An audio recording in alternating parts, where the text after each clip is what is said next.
आज आयसीसी क्रिकेटमध्ये भारत विरुद्ध पाकिस्तान सामना रंगणार आहे। आयसीसी चॅम्पियन ट्रॉफीच्या दुसऱ्या सामन्यामध्ये 20 फेब्रुवारीला भारताने बांगलादेशवर विजय मिळवला। भारतीय गोलंदाजांनी चमकदार कामगिरी दाखवलेली आहे। बांगलादेशला पराभूत करत टीम इंडिया चॅम्पियन्स ट्रॉफी 2025 स्पर्धेतील सर्वात मोठा सामना खेळणार आहे। टीम इंडिया विरुद्ध पाकिस्तान यांच्यात आज महामुकाबला होणार आहे। हा सामना दुबई आंतरराष्ट्रीय क्रिकेट स्टेडियममध्ये होणार आहे। तर 2:30 वाजता या सामन्याला सुरुवात होईल। 2 वाजता टॉस होणार आहे। तर पाकिस्तानला धूळ चारण्यासाठी आता भारतीय संघ सज्ज झालेला आहे। सकाळपासून आपण पाहतोय भारतीय संघ या ठिकाणी सज्ज झालेला आहे। क्रिकेट प्रेमी आपण जर पाहिलं तर आता भारतीय संघ जिंकणार असा विश्वास व्यक्त करतायत। आपल्यासोबत फोन लाईन वरून संजय दुधाणे क्रिकेट विश्लेषक हे फोन लाईन वरून जोडलेले आहेत। संजय सर, आपण जर पाहिलं तर आजचा हा मोठा दिवस आहे, सुपर संडे या ठिकाणी आपण पाहतोय। काय वाटतं भारताचं आजचा प्लॅनिंग काय असेल पाकिस्तान विरुद्ध लढण्यासाठी? भारताचा आजचा सुपर विजयाचा दिवस आहे, कारण की जवळजवळ 8 वर्षाच्या कालखंडानंतर चॅम्पियन्स ट्रॉफीमध्ये भारत पाकिस्तानने 2 पारंपरिक विजय आमने सामने येतात। पण चॅम्पियन आपल्या आयसीसीच्या ज्या 3 ट्रॉफी असतात, वन डेची ट्रॉफी असू दे, T20 ट्रॉफी असू दे किंवा चॅम्पियन ट्रॉफी असू दे, त्याचा इतिहास पाहिला तर नेहमीच पाकिस्तानी नांगी टाकली। त्यामुळे आजचा सामना पण आजच्या सामन्यात भारताचं फारडं पूर्णपणे जड आहे, कारण की शुभमन गिल हा कमालीचा फॉर्मात आहे। गेल्या 4 डावामध्ये त्यांनी 2 शतकं ठोकली, त्यामुळे आजही तो शतक ठोकून एक नवीन असा विजय मिळवेल। रोहित शर्माला पण फॉर्म गवसला आहे, पण थोडीशी काळजी आहे ती म्हणजे विराट कोहलीची। तो सध्या फॉर्मात नाहीये, पण अचानकपणे दुबईच्या मैदानात ही मॅच होतीये, कारण की दुबईच्या मैदानात खेळण्याचा चांगला भारताला अनुभव आहे। आपल्याला माहिती असेल की भारत पाकिस्तानचा हा जो चॅम्पियन्स ट्रॉफी आहे खरं पाकिस्तानात होणार होती, पण पाकिस्तानातला जो सामना रद्द करून अखेर तो दुबईमध्ये खेळला जात आहे। दुबईमध्ये जे प्रेक्षकांचं वलय असणार आहे ते निश्चितच भारतीयांना पाठिंबा देणार असणार आहेत। तर भारतीयाच्या बॉलिंग लाईनचा विचार केला तर आपल्याकडे रवींद्र जडेजा, अक्षर पटेल आणि हार्दिक पांड्या आणि विशेष म्हणजे वॉशिंग्टन सुंदर यासारखे अष्टपैलू खेळाडू आहेत। त्यामुळे निश्चितच आजचा जो सामना आहे तो भारताच्या बाजूने पूर्णपणे झुकलेला आहे। चॅम्पियन ट्रॉफीचा जर आपण इतिहास पाहिला असेल तर भारताने आतापर्यंत 6 वेळा चॅम्पियन ट्रॉफी जिंकली आहे, तर पाकिस्तानने 3 वेळा जिंकली आहे। त्यामुळे पण जर भारत विरुद्ध पाकिस्तानचा जर मैदानातले विचार केला तर निश्चितच भारताचं पारडं जड आहे। पण पाकिस्तानचा संघ मुळातच भारताची जो सलामीचा सामना होता आपला बांगलादेशच्या अगेन्स्ट, तो आपण मोठ्या मार्जिनने जिंकून आपला आत्मविश्वास उंचावलाय। पण पाकिस्तानची बाजू कमकुवत का हा प्रश्न निश्चितच समोर येतो। खरं तर पाकिस्तानच्या खेळाचं जे अपयश आहे, कारण की न्यूझीलंडकडनं ते पराभूत झालेले आहेत। सगळ्यात महत्त्वाचं म्हणजे न्यूझीलंडचा दौरा त्यांचा पूर्णपणे वॉशआउट झालेला आहे आणि बाबर आझम जो पाकिस्तानचा कर्णधार आहे तो दुखापतग्रस्त आहे। त्यामुळे एक असा डळमळीत असा संघ दिसेल। त्यामुळे भारत, मला निश्चित वाटतं की जर रन रेटचा विचार केला तर भारत 100 ते 150 रनांनी जिंकेल, जे आपण 2019 वर्ल्ड कपमध्ये पाहिलं होतं। आणि जर गडी राखून विजय मिळवला तर निश्चितच 8 ते 9 गडी राखून असा नंदनीत असा विजय मिळवून आणि आज हा सुपर संडे आपण सगळे भारतीय दुबईत मॅच असली तरी तो भारतात साजरा करू। जी नक्कीच। आपण जर यापूर्वीची मॅच जर पाहिली भारत आणि बांगलादेशची, तर यामध्ये आपण जर पाहिलं तर मोहम्मद शमी यांनी आपल्याला जिंकण्यासाठी मोठं मोलाचं योगदान त्याचं म्हणावं लागेल। त्यानंतर त्याला जोड दिलेली होती हर्षित राणा आणि अक्षर पटेल यांनी सुद्धा।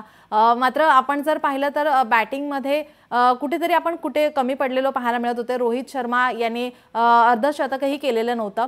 त्यानंतर आता जर पाकिस्तान बरोबर आपल्याला खेळायचं झालं तर आपल्याला बॅटिंगमध्ये किती काम करावं लागणार आहे आणि बॉलिंगमध्ये तर आपण अग्रेसर आहोतच, जसं आपण पाहिलंच बांगलादेश आणि भारतची मॅच जर आपण जर पाहिलीच असेल तर आता काय वाटतं की पाकिस्तान सोबत खेळताना आपल्याला बॅटिंगमध्ये किती रन करावे लागेल, किती आव्हान त्यांना द्यावं लागेल?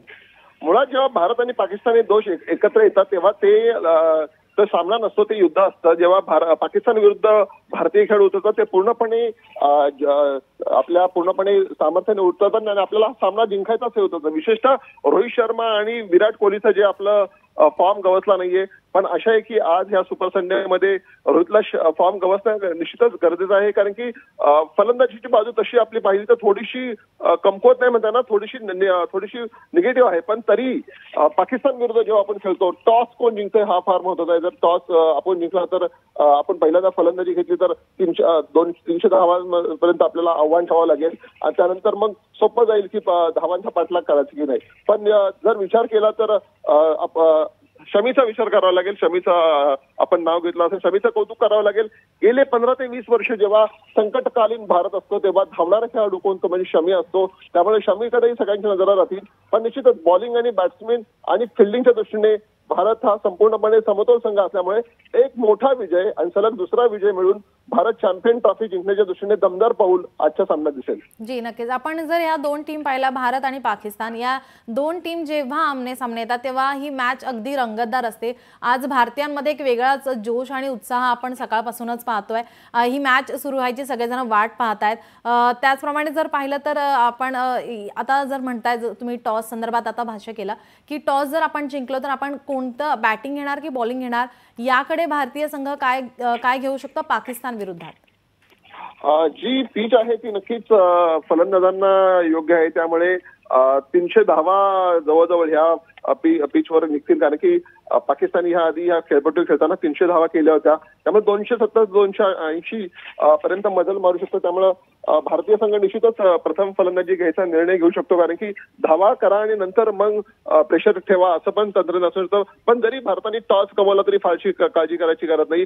आपण पाकिस्तानला 250च्या आसपास गुंडाळून एक मोठा विजय, मोठ्या कडी राखून राखायचा विजय निश्चितच आपण मिळतो. कारण की कागदावर पाहिलं तर बाबर आझम की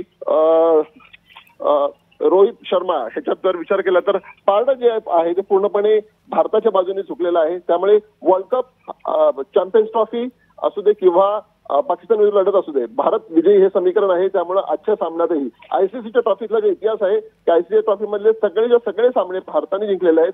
तो इतिहास आजच्या ह्या सुपर संडेमध्ये पण कायम राहील. जी, आपण असं म्हणताय, पण आपण ही पण बाजू आपण लक्षात घ्यायला हवी की जरी भारत जरी सक्षम असला, सज्ज झालेला असला पाकिस्तान विरुद्ध लढण्यासाठी, तरी सुद्धा आपण जर पाहिलं तर पाकिस्तान आता एक मॅच हरलेला आहे.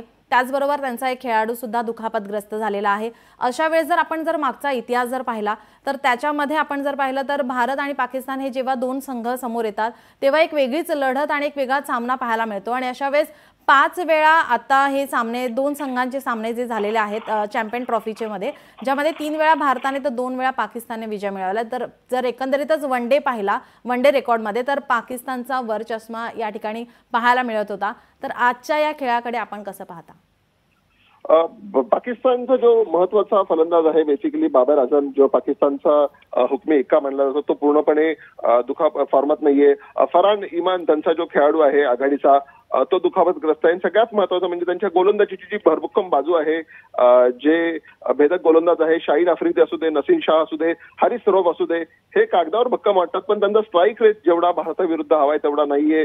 खरं तर भारतीय फलंदाज आणि गोलंदाजांची अष्टपैलू कामगिरी निश्चितच पाकिस्तान समोर आव्हानाचा डोंगर उभा करतो असा इतिहास आहे. त्यामुळे मोहम्मद रिजवान असू दे, रौफ असू दे, शाहिद आफ्रिदी असू दे, हे कितपत बॉलिंग यशस्वी करतात त्याच्यावर पाकिस्तानचा विजय आधारित असला तरी एक प्रेशर असतं जेव्हा भारत समोर येतो तेव्हाच एक मोठं दडपण, मोठं संकट पाकिस्तान समोर असतं. आणि ह्या संकटामुळेच, ह्या दडपणामुळेच पाकिस्तानचा पराभव मैदानात येण्यापूर्वी झालेला असतो. हाच आजपर्यंतचा इतिहास आहे. जी जी नक्कीच. धन्यवाद संजयजी, आपण केलेल्या विश्लेषणासाठी, दिलेल्या माहितीसाठी. भारताची जमेची बाजू आपण पाहूयात ग्राफिक्सच्या माध्यमातून. भारताची बलस्थानं, गिलचा अफलातून फॉर्म, तर रोहित पुन्हा फॉर्म मध्ये येणार. शमीचे जोरदार पुनरागमन झालेलं आहे. आपण याआधी बांगलादेश सोबतची मॅच आपण पाहिली. पंड्याचा जादुई टच या ठिकाणी आपण पाहतोय. आजचा भारत पाकिस्तान महामुकाबला, अक्षर पटेलचा अष्टपैलू खेळ, या सर्वांची आपल्याला साथ लागणार आहे. भारताचा विजय, विराटचं अपयश या ठिकाणी आपण जरी पाहिलं तरी मात्र विराट या ठिकाणी आता काय कामगिरी करतो, कसा खेळ करतो याकडे सुद्धा सर्वांचं लक्ष असेल. फिल्डिंग मधला हलगर्जीपणा याआधी आपण पाहिला, मात्र आज नक्कीच हा खेळ पलटणार आहे. कुलदीपचा पिकेपणा, भारताची कमजोरी आपण पाहतोय. असं असलं तरी पाकिस्तान समोर आल्यानंतर भारतीय संघामध्ये एक वेगळा जोश निर्माण होतो. पाकिस्तानची बलस्थान आपण पाहतोय. मोहम्मद रिजवानचा फॉर्म,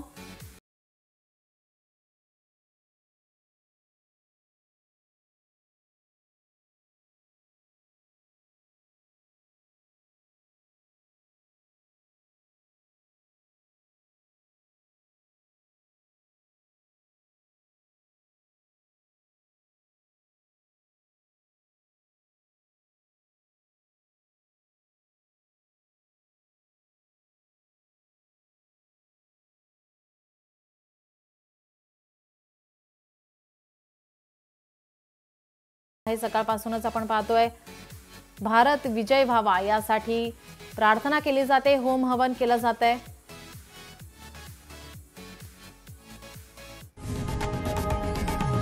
लोकशाही मराठी ऐका, पहा, जागरूक रहा।